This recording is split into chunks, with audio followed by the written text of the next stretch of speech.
Lawrence Welk's first book was called Wonderful, Wonderful, which was an autobiography. It was on the bestseller list for many weeks. He has another book called, believe it or not, A One, A Two, which says Life with My Musical Family. Would you welcome a very charming gentleman, Mr. Lawrence Welk.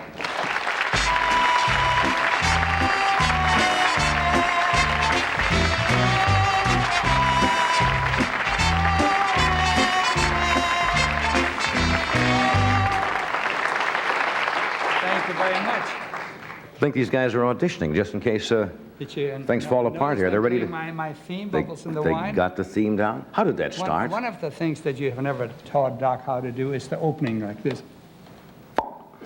I'm going to teach it to him before I leave today. When did you first do the Champagne Bubbles?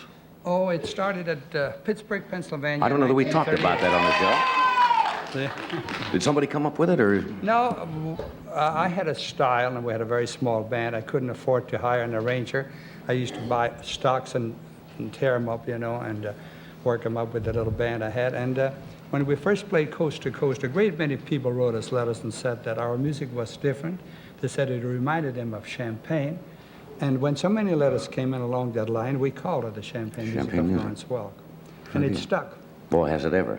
How many years altogether have you been on television? I remember when you first went on television, I was working out here in the early 50s, and you started from one of the ballrooms, I think, locally. We started in 51 at KTLA for 4 years. Yeah. And July 2nd, 1955, we went coast to coast. We've been on television ever since. That's a long run. This is our 20th year. 20 years. Well, you're right up with Gunsmoke. Johnny, you and I have a lot in common. We started locally out here on the television on the West Coast. In spite of the fact we're so different, you know, I've been sitting back there watching your show, and it's so ad-lib that I'm beginning to think I'm doing wrong by rehearsing all week long. Just come out and let it go. I think maybe I should do what you're doing. No. Everything ad-lib. I couldn't do what you do. You've been too successful at it. But you were with 17 years with ABC, and then did you leave, or did they say, hey, you're not going to be on the network anymore? No, we didn't leave. We were requested to leave. Requested to leave. I've been through that. Everybody has who's had television shows. How did you take it? Was it a personal affront? It was a very difficult thing. And this is one of the reasons I think I wanted to write the book. I wanted to tell the folks a little bit what goes on in back of the scene. And this particular thing was a very difficult situation for me because I have altogether about 200 people. I have 46 people in the orchestra, and it looked like everyone would be out of a job. And it only lasted a few hours when my sponsor, Matty Rosenhaus, with the J.B. Williams, called me and said, Lawrence, we still believe in you, and if you'd like to go some other route, we'd be very happy to sponsor you. Well, that's a pretty good feeling when you have a sponsor and also an orchestra. All we needed is some television station to carry us. Don Featherson, man that you know very well, friend, sent out a whole bunch of wires, and by the next morning we had a syndicated show. And you're seen now, I understand, on more stations than you were when you were actually on the network anyway. We have a little over 250 stations this year. That's incredible. That is absolutely incredible. Well, how many people would you reach every week with that? They made an estimate? I would say we reach approximately around 30 million people. Oh, that's just incredible. Who's been the most influential person in your life?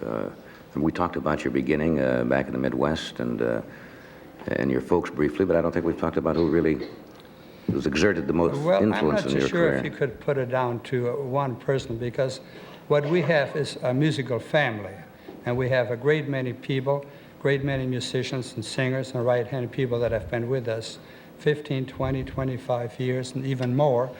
And it's the strength of the musical family, I think, that has kept us going all those years. Now, when you have that many people working for you, you have to be pretty much of a strong leader. And I think we had the young dance team were on here before. Right, Sis and Bobby. You said you got a pretty firm hand on the whole group.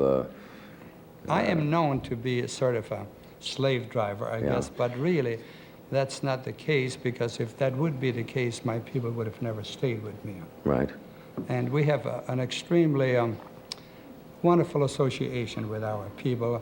I am, in reality, their father and they're my children, and it operates very much like that. What happens if they come in late? Do you say no more of this? We say no. Musicians, you know, sometimes are We say individual. no more of this. No more. But maybe not just that way, because basically we try to make them understand if you start the show at 8 o'clock, you can't really hold it for one person. And we point this out to them in a very reasonable way. And in most cases, we can train most of them. Now your music has survived a lot of transitions because musical fads kind of come and go.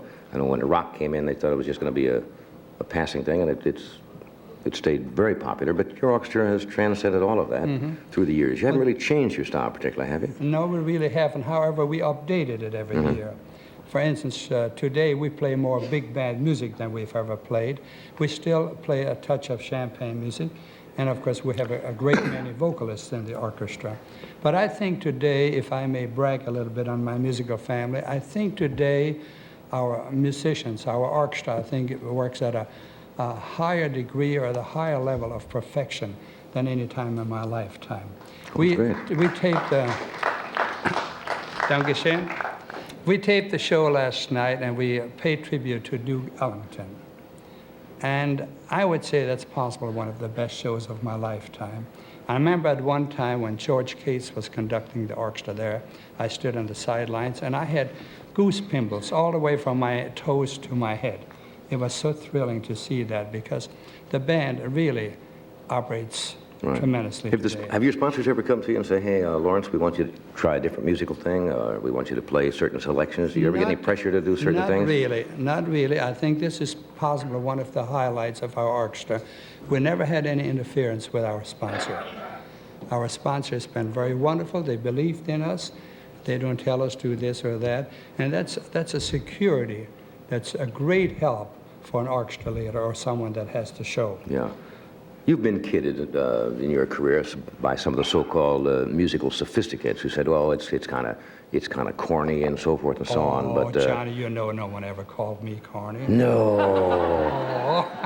No, but you know this. Look at that doc laugh. Yeah, look at him laughing over there.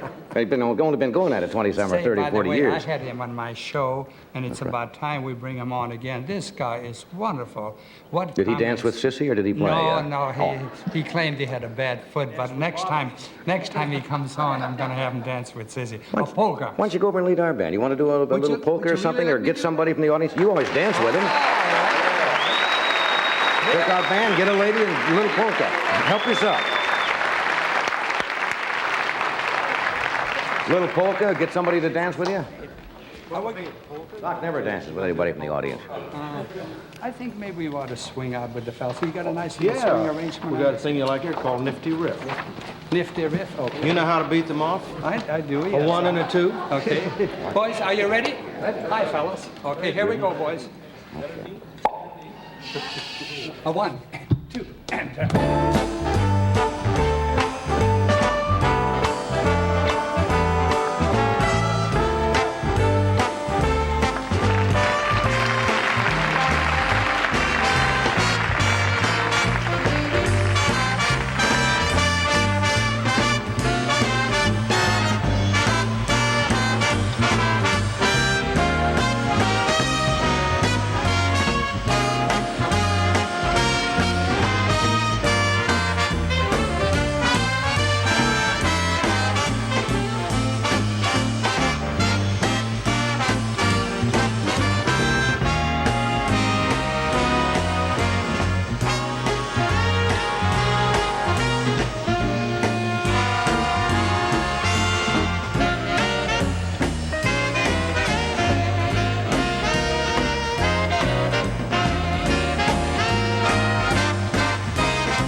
He's recruiting over there. Huh? Hey, that's fun. Want to do this commercial first, and then we'll come back and talk with Lawrence. We have David Brenner and also Ashley Montague with us tonight. Still trying to get somebody to dance over there. We'll have this word about Alpo. We'll be right back.